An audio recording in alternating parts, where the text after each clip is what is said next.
What'd you say, bro? The police. Yeah. Can somebody get that guy a bottle of wine? The police!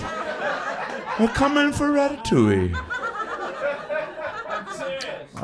Would love a suggestion from you, sir. If you don't mind me singling you out, I'd love you to be the next participant here on Stand Up on the Spot. What's your name, by the way? My name is Dan Hasselschmidt. Wow. The pause before the name was awesome. The fucking stumble through the last name was even better. I almost feel like you made up your last name because you forgot. You're like, Dan, and your band was like, say something. You're like, Hashemashasadapadafamaka. And that's Greek, motherfucker. Hashemasakatapa. Oh, you didn't know that because you've never been to Greece. Oh, you had Greek yogurt? Oh, I guess that's the same thing. What are you, the police? All right, what's your suggestion, Dan? Dan, first thing that comes to your head. All right, Dan, third thing that comes to your head. Fuck you. Whoa. Salamanders. I mean, are we all...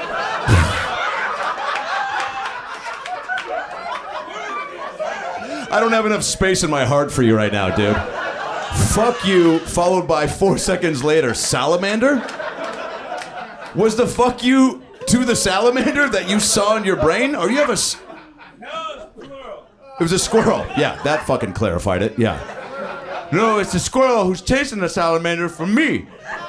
And that's why... All right, well, let's pick one of those. Well, the fuck you. Let's go ahead and break that down, Dan. I'll be honest, I haven't... You know, the fuck you is a very powerful pairing of words, right? Usually people kind of, just like to hit that fuck hard, but you really followed through with the ooh, which I feel like carries more weight, And also, I don't think I'm 39 years old. I can't remember the last time I was on the receiving end of a stranger fuck you. I remember one time, no joke, I was at the movie theater in 1994. My grandma, who was 96 at the time, she passed at 104, but this bitch had spunk. She just wasn't gonna go anywhere.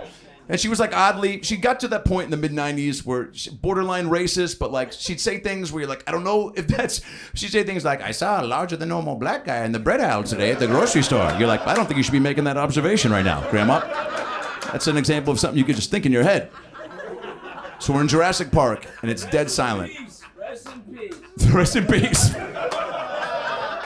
Thank you, dude. She died 15 years ago. But your timing is... So we're sitting there in Jurassic Park, right? Getting back to the fuck you. And my grandma had just kind of entered this phase in her life where she was like, I'm just going to say whatever the fuck I want. If I think it, I'm going to fucking say it.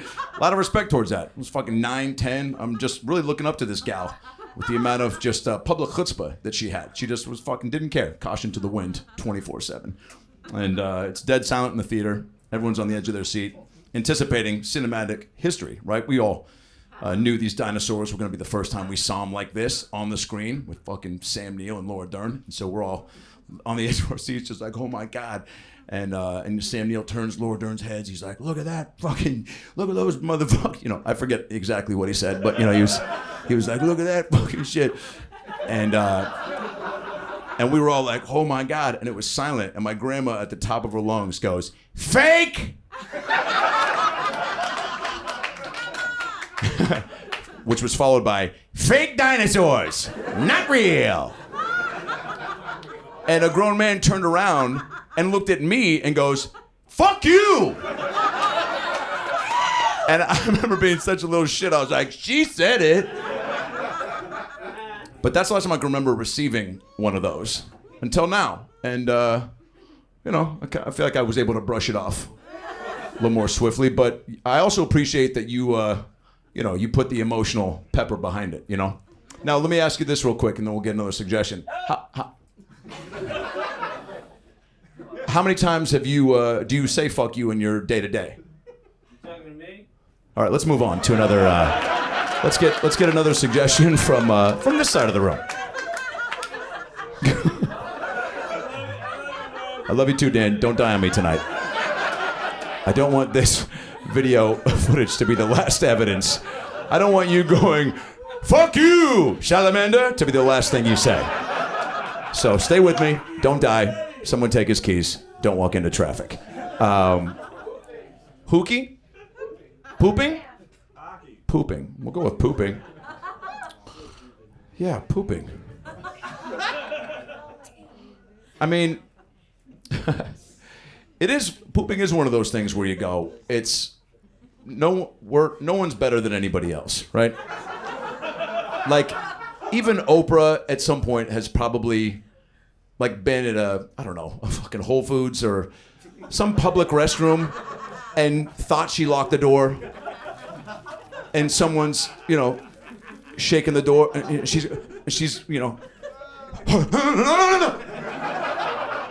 like Oprah's. I want to believe that she's done that.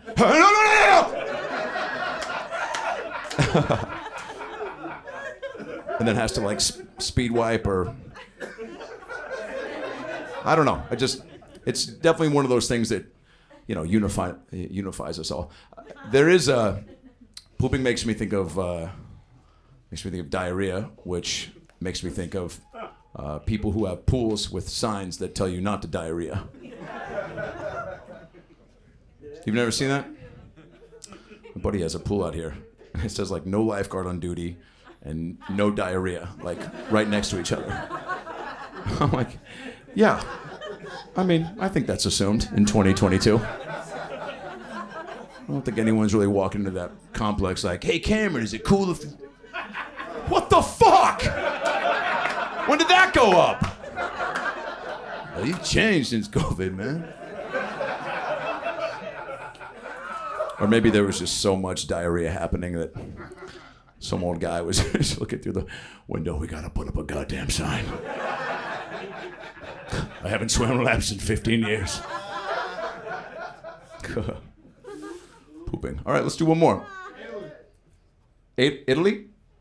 Oh, man. I mean, I think the first thing that came to my head was Super Mario Brothers, which clearly I need to travel more.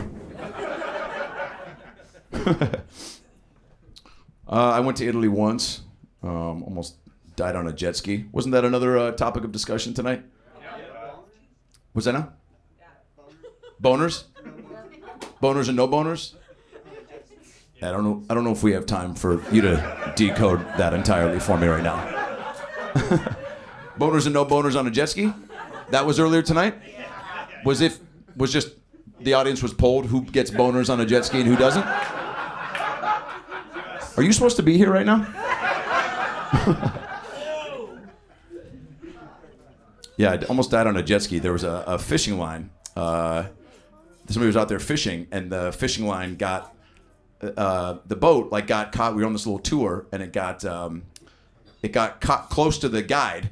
And then I see the guy who's in front leading the tour, and I was right behind him, and he kind of slows down, and then I just see him start fucking freaking out, and I just thought he was having a jet ski panic attack, and he just was like, "Yeah." And then I see the fishing boat, and then I just see this thin line from the fishing boat, and like right next to me, and then all of a sudden it's just like pushing on the side of my neck, and I was like, "Oh fuck!" Like really hard to where I was like, "Oh man!" Like one wrong move, and this thing's just gonna just go across my neck.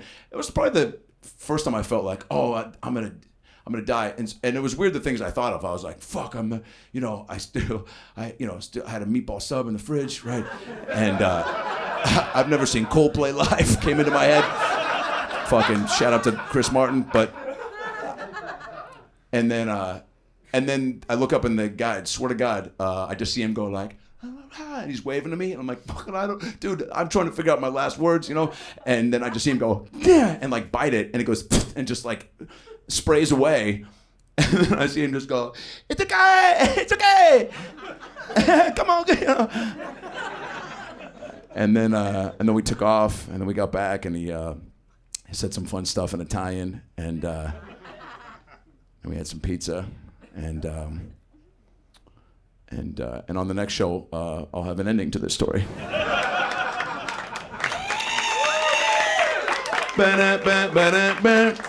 I guess if you were to button that story with a Mario sound effect, it would have been. All right, let's bring Jeremiah back up to the stage. Jeremiah Watkins, the man with the plan, the creator.